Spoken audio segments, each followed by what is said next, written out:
Hi viewers, கெமிசி YouTube சேனலுக்கு உங்களை வரவேற்கிறேன். இந்த வீடியோவில் நாம் டி குளுக்கோஸோட ஸ்ட்ரக்சர், அதோட கான்ஃபிகரேஷன் பற்றி பார்க்கலாம். வீடியோக்கு போகிறதுக்கு முன்னாடி கெமிசி யூடியூப் சேனலை சப்ஸ்கிரைப் பண்ணிக்கோங்க. ஃபர்ஸ்ட் குளுக்கோஸ் ஸ்ட்ரக்சர் எப்படி கன்ஃபார்ம் பண்ணுறதுன்னு பார்க்கலாம். நாம் குளுக்கோஸோட elemental analysis and molecular weight determination ரிசல்ட்டை பார்த்தா குளுக்கோஸோட மாலிகுலர் ஃபார்முலா நமக்கு தெரிய வரும். அதாவது C6H12O6.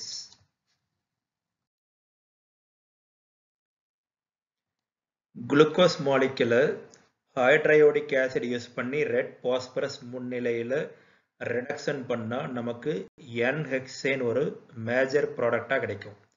இந்த N-ஹெக்சேன் ஃபார்ம் ஆகிறது மூலமாக நமக்கு என்ன தெரிய வருதுன்னா, குளுக்கோஸில் இருக்கிற 6 கார்பன், அதாவது ஆல்ரெடி மாலிகுலர் ஃபார்முலாவில் C6 அப்படின்னு பார்த்தோம்.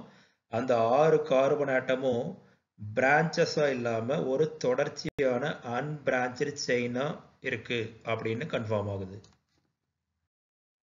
குளுக்கோஸை வாட்டரில் டிசால்வ் பண்ணால் நியூட்ரல் சொல்யூஷன் கிடைக்கும். இந்த நியூட்ரல் சொல்யூஷன் கிடைக்கிறது மூலமாக நமக்கு என்ன கன்ஃபார்ம் ஆகுதுன்னா, குளுக்கோஸ் மாலிகுல்ல இந்த கார்பாக்சில் குரூப் இல்லை. குளுக்கோஸ் ஹைட்ராக்சிலமைன் கூட ரியாக்ட் ஆனால் நமக்கு ஒரு மோனோ ஆக்சைம் கிடைக்கும். அதாவது குளுக்கோஸ் ஆக்சைம். அதில் ஒரு C double bond NOH group இருக்கும். அதே மாதிரி குளுக்கோஸ் ஹைட்ரஜன் சயனைடோட ரியாக்ட் ஆச்சுன்னா ஒரு ஹைட்ரஜன் சயனைடு குளுக்கோஸ் மாலிகுலோட ஆட் ஆகி நமக்கு குளுக்கோ நைட்ரைல் கிடைக்கும். இந்த ரெண்டு ரியாக்ஷன் மூலமாக நமக்கு என்ன தெரிய வருதுன்னா, குளுக்கோஸ் மாலிகுல்ல ஆல்டிஹைடு இல்லைன்னா கீட்டோன் குரூப் இருக்கும். அதாவது ஆல்டிஹைடு கீட்டோன் ரெண்டுமே இல்லாமல் ஒன்று ஆல்டிஹைடு குரூப் இருக்கும், இல்லைன்னா கீட்டோன் குரூப் இருக்கும். புரோமின் வாட்டர் யூஸ் பண்ணி குளுக்கோஸை மைல்டாக ஆக்சிடைஸ் பண்ணால் நமக்கு குளுக்கோனிக் ஆசிட்ங்கிற ஒரு மோனோ கார்பாக்சிலிக் ஆசிட் கிடைக்கும். அந்த குளுக்கோனிக் ஆசிடோட மாலிகுலர் ஃபார்முலா C6H12O7. அதாவது குளுக்கோஸோட மாலிகுலர் ஃபார்முலா C6H12O6. இங்கே O7 ஒரு ஆக்சிஜன் ஆட்டம் ஆட் ஆயிருக்கு. இதன் மூலமா குளுக்கோஸ்ல ஆல்டிஹைட் குரூப் தான் இருக்கு அப்படின்னு நமக்கு கன்ஃபார்ம் ஆகுது. ஏன்னா ஆல்டிஹைட் குரூப் தான் ஆக்சிடைஸ் ஆகும்போது ஆசிடா கன்வெர்ட் ஆகி ஒரு ஆக்சிஜன் ஆட்டம் ஆட் ஆகும், எந்த ஹைட்ரஜனும் லாஸ் ஆகாது. இங்க பாருங்க, குளுக்கோஸ் மைல்டு ஆக்சிடேஷன் புரோமின் வாட்டரோட குளுக்கோனிக் ஆசிட்ங்கிற ஒரு மோனோ கார்பாக்சிலிக் ஆசிட் கிடைக்கும். குளுக்கோஸ்ல இந்த இடத்துல CHOங்கிற ஆல்டிஹைட் குரூப் இருந்தா ஆக்சிடேஷன் மூலமா அது COOH கன்வெர்ட் ஆகி ஒரு ஆக்சிஜன் ஆட் ஆயிருக்கு. இதுல எந்த ஹைட்ரஜனும் லாஸ் கிடையாது. இது ஆல்டிஹைட் குரூப் இருக்கு அப்படிங்கிறத கன்ஃபார்ம் பண்ணுது. அதே மாதிரி ஆல்ரெடி நாம கன்ஃபார்ம் பண்ணோம், குளுக்கோஸ்ல 6 கார்பனும் தொடர்ச்சியா அன்பிரான்ச்டு செயினா இருக்கும்னு. அதனால இந்த ஆல்டிஹைட் குரூப் அந்த அன்பிரான்ச்டு செயின்ல ஒரு எண்ட்ல இருக்கும். இந்த குளுக்கோனிக் ஆசிடை நாம நைட்ரிக் ஆசிட் யூஸ் பண்ணி ஃபர்தரா ஆக்சிடைஸ் பண்ணா ஒரு டைகார்பாக்சிலிக் ஆசிட் கிடைக்கும், அதாவது குளுக்காரிக் ஆசிட். அந்த குளுக்காரிக் ஆசிடோட மாலிகுலர் ஃபார்முலா C6H10O8. இந்த மாலிகுலர் ஃபார்முலாவை நீங்க குளுக்கோனிக் ஆசிட் மாலிகுலர் ஃபார்முலாவோட கம்பேர் பண்ணீங்கன்னா 2 ஹைட்ரஜன் குறைவா இருக்கும், ஒரு ஆக்சிஜன் அதிகமா இருக்கும். இது எதை இண்டிகேட் பண்ணுதுன்னா, குளுக்கோனிக் ஆசிட்ல அதாவது குளுக்கோஸ்ல ஒரு பிரைமரி ஆல்கஹால் குரூப் இருக்கு. ஏன்னா இந்த மாதிரி ஒரு பிரைமரி ஆல்கஹால் குரூப் CH2OH இருந்தா இது ஆக்சிடேஷன் மூலமா இந்த 2 ஹைட்ரஜன் லாஸ் ஆகி ஒரு ஆக்சிஜன் ஆட் ஆகி COOH கன்வெர்ட் ஆகும். ஸோ குளுக்கோனிக் ஆசிட்ல ஆல்ரெடி ஒரு COOH இருக்கு, அது ஒரு மோனோகார்பாக்சிலிக் ஆசிட். அதில் இருக்கிற பிரைமரி ஆல்கஹால் திரும்ப நாம நைட்ரிக் ஆசிட் யூஸ் பண்ணி ஆக்சிடேஷன் பண்றது மூலமா பிரைமரி ஆல்கஹாலும் COOH கன்வெர்ட் ஆகி நமக்கு டைகார்பாக்சிலிக் ஆசிடா கிடைக்கும். ரியாக்ஷன்ல பாருங்க, குளுக்கோனிக் ஆசிட் இதுல ஆல்ரெடி ஒரு COOH இருக்கு. இந்த பிரைமரி ஆல்கஹால் குரூப் இருந்தாதான் திரும்ப நம்ம ஆக்சிடேஷன் பண்றது மூலமா இந்த 2 ஹைட்ரஜன் லாஸ் ஆகி இது கார்பாக்சில் குரூப்பா COOH கன்வெர்ட் ஆகி C6H10O8ங்கிற இந்த குளுக்காரிக் ஆசிட் கிடைக்கும். ஸோ இந்த ரியாக்ஷன்ஸ் மூலமா நாம குளுக்கோஸ் மாலிக்யூல்ல ஒரு ஆல்டிகைட் குரூப்பும் ஒரு பிரைமரி ஆல்கஹால் குரூப் இருக்குன்னு கன்ஃபார்ம் பண்றோம். அதே மாதிரி இந்த ரெண்டு குரூப்பும் அந்த கார்பன் 6 கார்பன் அன்பிரான்ச்டு செயின்ல ரெண்டு எட்ஜ்ல இருக்கும்.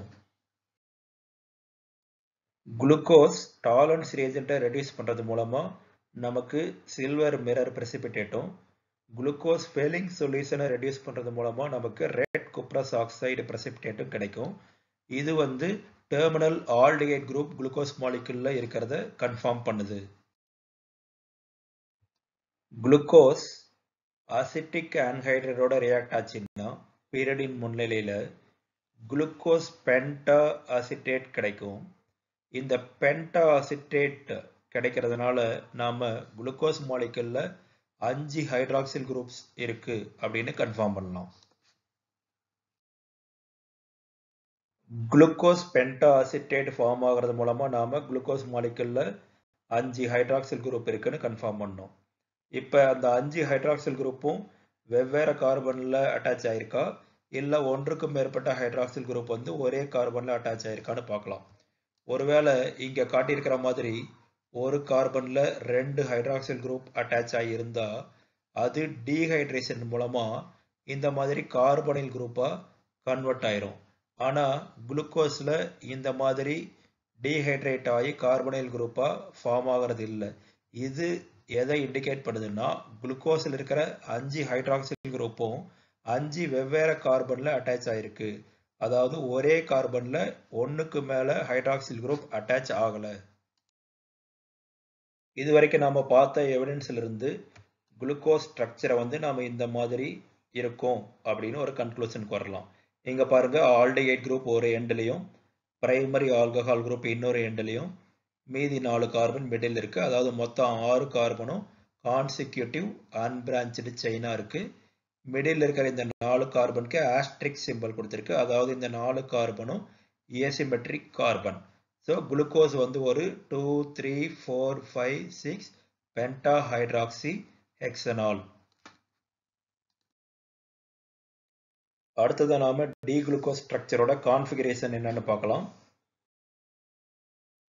இப்போ நம்ம கன்ஃபார்ம் பண்ண குளுக்கோஸ் ஸ்ட்ரக்சர் ஒரு கம்ப்ளீட் ஸ்ட்ரக்சரா, அதாவது அந்த ஸ்ட்ரக்சர் குளுக்கோஸை கம்ப்ளீட்டா ரெப்ரசன்ட் பண்ணுதா அப்படின்னா அதான் இல்லை.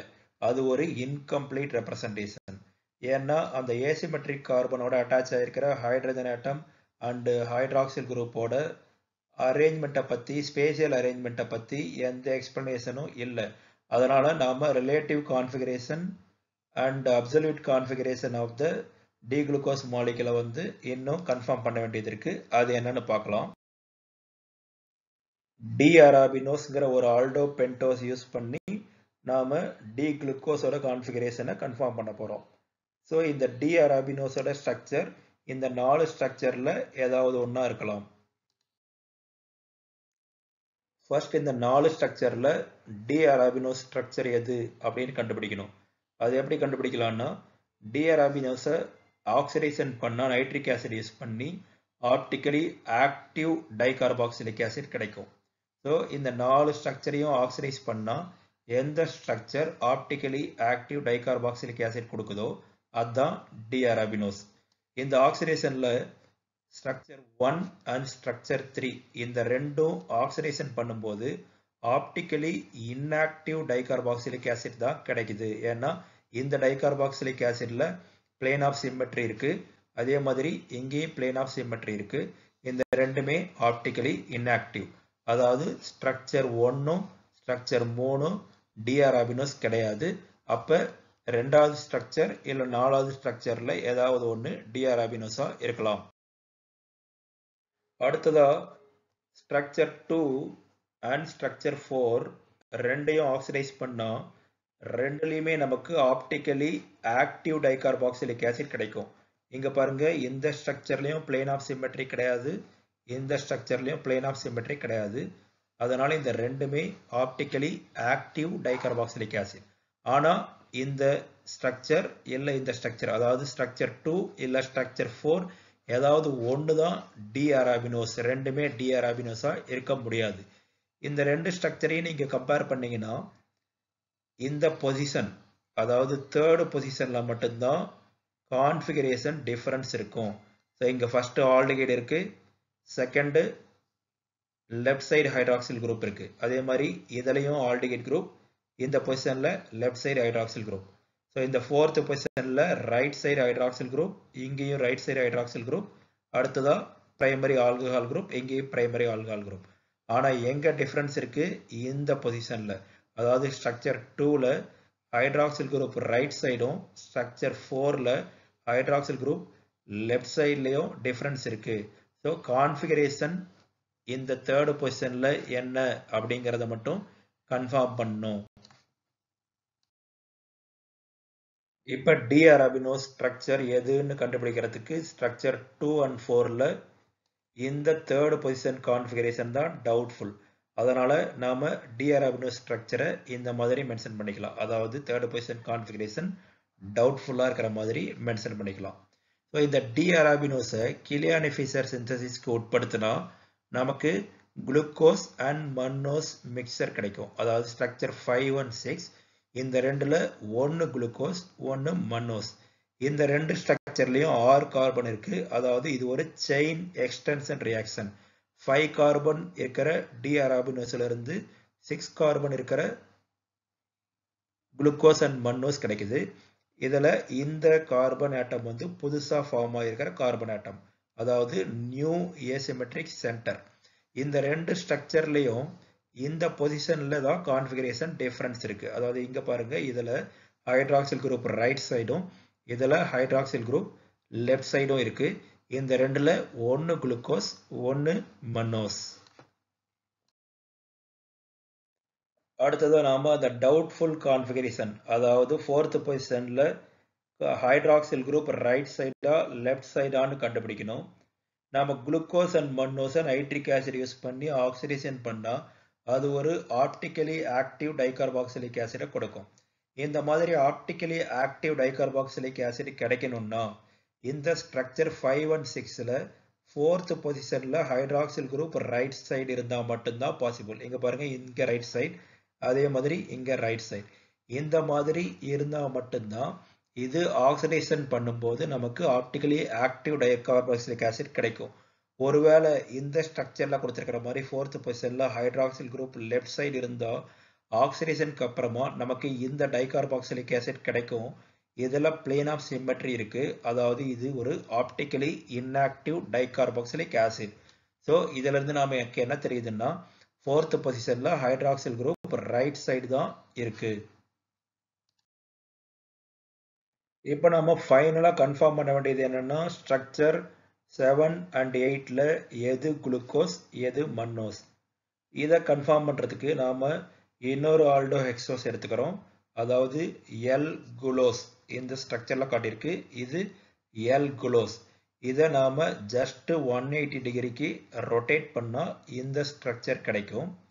இந்த எல் குளோஸை நைட்ரிக் ஆசிட் யூஸ் பண்ணி ஆக்சிடைஸ் பண்ணா நமக்கு ஒரு டைகார்பாக்சிலிக் ஆசிட் கிடைக்கும். அதாவது இந்த டைகார்பாக்சிலிக் ஆசிட் கிடைக்கும். இதே டைகார்பாக்சிலிக் ஆசிட் ஸ்ட்ரக்சர் 7 ஆக்சிடைஸ் பண்றது மூலமாகவும் கிடைக்குது. அதனால இந்த ஸ்ட்ரக்சர் 7 தான் டி குளுக்கோஸ், ஸ்ட்ரக்சர் 8 டி மன்னோஸ் அப்படின்னு கன்ஃபார்ம் பண்ணலாம். எல் குளோஸ் ஸ்ட்ரக்சரை 180 டிகிரிக்கு ரொட்டேட் பண்ணும்போது அதுல என்ன கான்ஃபிகரேஷன் இருக்கோ அந்த கான்ஃபிகரேஷன் டி குளுக்கோஸ் கான்ஃபிகரேஷனோட ஒத்து போகுது. ஆனா ஒரே ஒரு டிஃபரன்ஸ் என்னன்னா ஆல்டிகைட் குரூப்பும் ஆல்கஹால் குரூப்பும் இன்டர்சேஞ்ச் ஆயிருக்கும். அதாவது டி குளுக்கோஸ்ல ஆல்டிகைட் குரூப் மேலையும் எல் குளோஸ்ல ஆல்டிகைட் குரூப் கீழையும் இருக்கும். அது மட்டும்தான் டிஃபரன்ஸா இருக்கும்.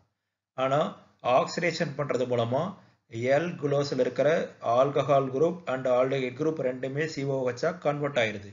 அதனாலதான் நம்ம டி குளுக்கோஸை ஆக்சிடைஸ் பண்ணாலும் அதே டைகார்பாக்சிலிக் ஆசிட், அதாவது எல் குளோஸ் ஆக்சிடைஸ் பண்றது மூலமா எந்த டைகார்பாக்சிலிக் ஆசிட் கிடைக்குதோ அதே டைகார்பாக்சிலிக் ஆசிட் டி குளுக்கோஸை ஆக்சிடைஸ் பண்றது மூலமாவும் கிடைக்குது. இது மாதிரி ஸ்ட்ரக்சர் 8 பண்ணா நமக்கு இந்த டைகார்பாக்சிலிக் ஆசிட் கிடைக்காது. அதாவது அந்த ஸ்ட்ரக்சர் 8 தான் டி மன்னோஸ், ஸ்ட்ரக்சர் 7 வந்து டி குளுக்கோஸ் அப்படின்னு இதுல நாம ஃபைனலா கன்ஃபார்ம் பண்ண முடியும்.